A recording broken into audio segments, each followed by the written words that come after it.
ఫ్రాన్స్‌లో జరిగినటువంటి అంటే ఒలింపిక్ జరుగుతున్నటువంటి ఒక దేశంలో ఆ క్రీడల్లో ఒకే దేశంలో 4 చోట్ల వాళ్ళ రైల్వే ట్రాక్స్‌ని దెబ్బతీయడం కానీ, వాటి కేబుల్స్ కట్ చేయడము, కాల్చేయడము చాలా పెద్ద గందరగోళం ఒకటొచ్చింది. అది ఎందుకు ఫ్రాన్స్ దేశంలో అట్లాంటి సంఘటనలు మనం చూడొచ్చు?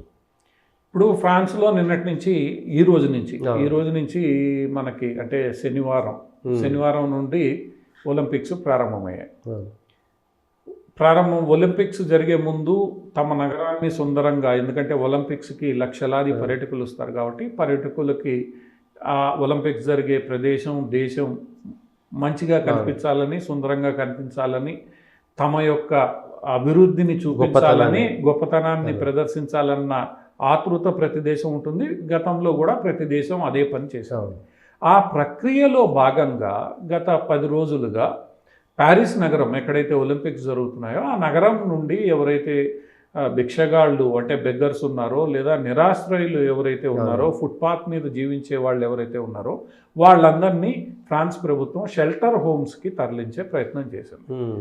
ప్యారిస్ లాంటి అతిపెద్ద నగరంలో ఉన్న షెల్టర్ జోన్స్ సరిపోవు కాబట్టి వాళ్ళందరినీ ప్యారిస్కు దగ్గరగా అవతల వైపు ఉన్న షెల్టర్ హోమ్స్కి తరలించారు. కాకపోతే ఆ షెల్టర్ హోమ్స్కి తరలించేటప్పుడు ప్రతిసారి కూడా అది ఏ దేశమైనా ఏ నగరమైనా కొంత దాని మీద వ్యతిరేకత ఏర్పడుతుంది. ఎందుకంటే వాళ్ళు ఈ ఒలింపిక్స్ జరిగిన కాలమంతా కూడా షెల్టర్ హోమ్లో ఉండాలి, అక్కడ ఉపాధి సరిగ్గా ఉండదు, వాళ్ళ యొక్క లైఫ్ స్టైల్కి అది కొంత భిన్నంగా ఉంటుంది. ఇవన్నీ ఆ తరలింపుకి వెళ్ళే వాళ్ళు తరలించేటప్పుడు ప్రతిక్రియలు, ప్రతిఘటనలు ఇవన్నీ సర్వసాధారణంగా జరుగుతూ ఉంటాయి. దీని మీద ముఖ్యంగా ప్రతిపక్షాలు, వామపక్షాలు గగ్గోలు పెట్టడం జరుగుతూ ఉంటుంది.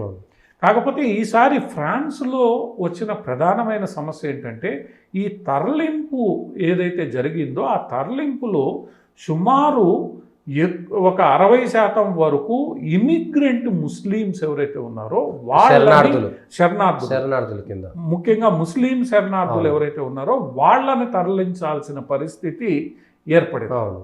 వీళ్ళందరూ కూడా ప్యారిస్ నగరంలో ఖాళీ స్థలాల్లో గుడారాలు వేసుకొని నివసిస్తున్నారు. వీళ్ళకి ఇంకా పూర్తి స్థాయి భద్రత, పౌరసత్వాలు ఇవన్నీ ఏం లేవు. ఏదో దొరికిన పని చేసుకుంటూ వీళ్ళ కాలం వెళ్ళబుచ్చే ప్రయత్నం చేస్తున్నారు. వీళ్ళందరినీ కూడా తరలించడం ఒక రకంగా అది చాలా తీవ్రమైన అసంతృప్తి ఈ ప్రధానంగా ఈ ముస్లిం శరణార్థుల్లో చెలరేగడం.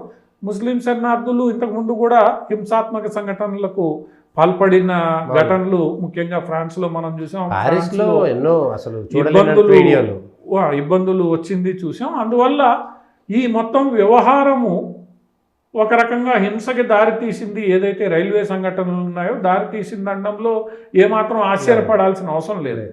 ఈ మొత్తం ఒలింపిక్స్ అయ్యేంత వరకు ఈ గందరగోళం ఫ్రాన్స్లో ఉంటుంది. ఫ్రాన్స్ ప్రభుత్వం అందుకు సన్నద్ధమయ్యే ఉంది. ఆ గందరగోళాన్ని ఫ్రాన్స్ ఎదుర్కొంటుంది. మరి వాళ్ళు ఏ స్థాయికి హింసకి పాల్పడతారు అనేది కూడా ఈరోజు ఒక అంచనా వేసుకునే ఫ్రాన్స్ ప్రభుత్వం ఈ చర్యలు తీసుకుంటోంది. కానీ మనకి ఆ శరణార్థుల యొక్క మనస్తత్వం తెలిసిన వాళ్ళందరికీ తెలుసు, వాళ్ళు హింసకి పాల్పడతారు. ఏదో ఒక రీతిలో ప్రపంచ దృష్టిని ఆకర్షించే ప్రయత్నం చేస్తారు. ఈరోజు మనకి జమ్మూలో జరుగుతున్న వైష్ణవదేవి యాత్ర సందర్భంగా అసెంబ్లీ ఎన్నికలకు ముందు జరుగుతున్న ఏవైతే దాడులు ఉన్నాయో అటువంటిది అదంతా కూడా ప్రపంచ దృష్టిని ఆకర్షించడానికే. వాళ్ళు ఏదో సాధిస్తారని ఏమీ ఉండదు. ఇక్కడ కూడా ఇప్పుడు రైల్వే లైన్లు కట్ చేయడము, బ్రిడ్జీలు కూలదోయడము, రోడ్లు కూలగొట్టడం, తవ్వడము ఇవన్నీ కూడా ప్రపంచ దృష్టిని ఎందుకంటే ఈరోజు ప్రపంచ మీడియా అంతా ప్యారిస్లో ఉంది కాబట్టి వీళ్ళ సమస్యల్ని ప్రపంచ దృష్టిని, ఎందుకంటే నక్సలైట్లు కూడా, మావోయిస్టులు కూడా ఇక్కడ అటువంటి సంఘటనలు పాల్పడుతూ ఉంటారు, ప్రపంచ దృష్టిని ఆకర్షించే ప్రయత్నం చేస్తూ ఉంటారు. మరి ఆ ప్రయత్నాన్ని వాళ్ళు ఎంత ప్రజాస్వామ్యయుతంగా చేస్తారా, హింసాత్మకంగా చేస్తారా అన్న దాన్ని బట్టి ప్రపంచ దేశాలు కూడా వాళ్ళ యొక్క రియాక్షన్లు ఇచ్చే దిశగా సాగుతాయి. కాబట్టి ఈ 15 రోజులు ఇటువంటి సంఘటనలు మనం ఫ్రాన్స్లో ఎక్స్పెక్ట్ చేయొచ్చు. మరి అది ఫ్రాన్స్ ప్రభుత్వం అంతర్గతంగా ఎలా డీల్ చేస్తుంది అని చూడాలి. ప్రపంచవ్యాప్తంగా ఒక చర్చ పెట్టడం వీళ్ళందరి ప్రధాన ఉద్దేశం. ఆ ఉద్దేశం వాళ్ళకి నెరవేరుతుంది. మీడియాలో అందరూ మనం కూడా చర్చించుకుంటున్నాం, అందరూ చర్చించుకుంటారు.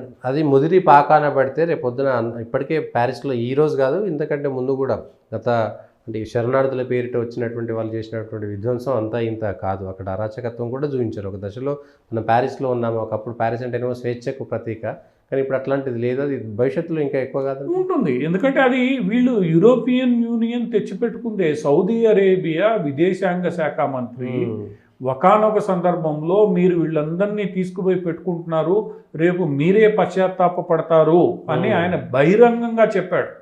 నేను ముస్లింల ప్రతినిధిగా మాట్లాడుతున్నా, మీరు ఎవరినైతే తీసుకుపోయి మీ దేశాల్లో శరణార్థులుగా పెట్టుకుంటున్నారో వాళ్ళు రేపు మీ దేశాలకే సమస్యగా మారుతారు, జాగ్రత్త అని ఆయన హెచ్చరించాడు.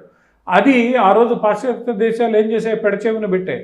సౌదీ అరేబియాకి తెలియని ఇది కాదు, ముస్లింల తరపున సౌదీ అరేబియా మాట్లాడాలి. నిన్న ఏం జరిగింది, ఇరాను నిన్న ఒక దేశాన్ని రాయబారిని పిలిచి తీవ్ర అసంతృప్తి వ్యక్తం చేసింది. ఎవరిని? జర్మనీ రాయబారిని.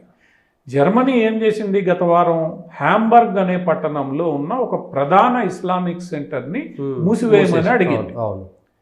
అట్లనే 2-3 మసీదుల మీద కూడా పోలీసులు దాడి చేశారు, వాటిల్ని కూడా మూసివేయమని చెప్పారు. దాని మీద ఇరాన్ స్పందించింది. ఎందుకంటే వాళ్ళు హిజ్బుల్లాకు మద్దతుగా హిజ్బుల్లా ఎవరు? పాలస్తీనా మీద ఇజ్రాయెల్కి వ్యతిరేకంగా పనిచేస్తున్న సంస్థ, దానికి ఇరాన్ ఫండ్ చేస్తుంది. ఎప్పుడైతే అది మూసేశారో ఇరాన్ ప్రభుత్వం జర్మనీని పిలిచి తీవ్రమైన అసంతృప్తిని వ్యక్తం చేసింది, జర్మనీ రాయబారిని పిలిచి. సో ఇదంతా మనకి ఈ వ్యవహారం ఏంటి అనేది తెలిసే ఈ దేశాలన్నీ వీళ్ళని నెత్తి మీద పెట్టుకున్నాయి. పెట్టుకున్న సందర్భంలో నువ్వు వాళ్ళకి ముందే చెప్పాలి, బాబు ఇలా కాదు, ఇలా ఉండాలి, మా పరిస్థితులు ఇవి అని. అది నువ్వు చెప్పలేకుండా మొత్తం చేసేసుకొని ఈరోజు భరించాల్సిన బాధ్యత మీరే పరిస్థితికి కారకులు, మీరే దాన్ని పరిష్కరించుకోవాలి. ఎందుకంటే గల్ఫ్ దేశాలు వాళ్ళు హెచ్చరిస్తూనే ఉన్నారు, జాగ్రత్త, మీరు సిరియా శరణార్థుల్ని తీసుకోవచ్చు, లేదా అల్జీరియా నుంచి తీసుకోవద్దు, లేదా మీరు ఈజిప్ట్ నుంచి తీసుకోవద్దు, ఎక్కడైతే ఈ ఇస్లామిక్ మూవ్మెంట్ ఏదైతే ఉండిందో అన్ని దేశాల్లో మీరు తీసుకోవద్దని హెచ్చరిస్తూ వచ్చారు వాళ్ళు. అయినా కూడా ఇవన్నీ స్వేచ్ఛ, లిబరలిజం, ఫ్రీడమ్, వీటన్నిటి పేర్ల మీద ఈ దేశాలు యాక్సెప్ట్ చేసిన తర్వాత భరించాల్సిందే. ఈరోజు ఇటలీ కూడా చైనా నుంచి వలస వచ్చిన వారికి వ్యతిరేకంగా ఇటలీ మాట్లాడుతోంది. చైనా ఉగ్రవాద దేశం ఏం కాదు, కానీ అక్కడ కల్చర్లో ఇమడగలిగే కెపాసిటీ వీళ్ళందరికీ ఉందా లేదా? ఇప్పుడు నిన్న ఇంగ్లాండ్లో మాంచెస్టర్ నగరం ఎయిర్పోర్ట్లో ఒక సంఘటన జరిగింది. ఒక పాకిస్తానీ ఫ్యామిలీ ఏదైతే బ్రిటన్ పౌరసత్వం ఉన్న ఫ్యామిలీ మీద పోలీసు వాళ్ళు గట్టిగా, ఎందుకంటే అక్కడ ఉన్న ఇద్దరు యువకులు పోలీసు చెప్పినట్టు వినలేదు కాబట్టి పోలీసు వాళ్ళు చేశారు. దానికి వ్యతిరేకంగా నిరసన ప్రదర్శనలు. కానీ లేబర్ పార్టీ ప్రధానమంత్రి దీన్ని మేము గట్టిగా ఇలా వ్యవహరించకపోయి ఉండొచ్చు, అసలు సంఘటన ఎందుకు జరిగిందన్న మూలాలకు వెళ్తే కానీ మేము స్పందించాం. అంతకుముందు లేబర్ పార్టీ వేరు, ఈరోజు లేబర్ పార్టీ వేరు.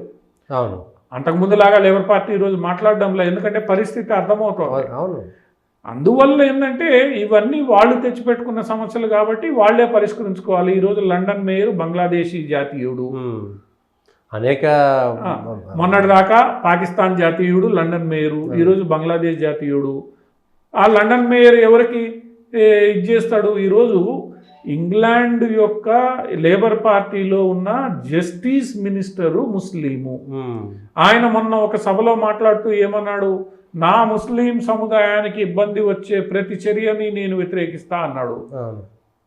జస్టిస్ న్యాయశాఖ మంత్రి. మరి అక్కడ రేపు ఏదైనా జరిగితే న్యాయశాఖ ఏం చేస్తుంది? ప్రాసిక్యూట్ చేయాల్సింది న్యాయశాఖనే.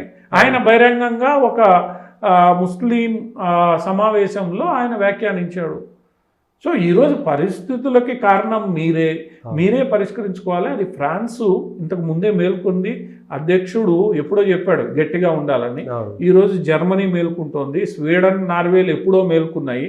ఇంకా ఒక్కొక్కళ్ళుగా మేల్కుంటారు, వాళ్లే పరిష్కరించుకుంటారు. కాకపోతే కారకులు వాళ్లే పరిష్కరించుకోవాలి. తప్పదు, ఇవన్నీ వాళ్ళు ఫేస్ చేయాల్సిందే.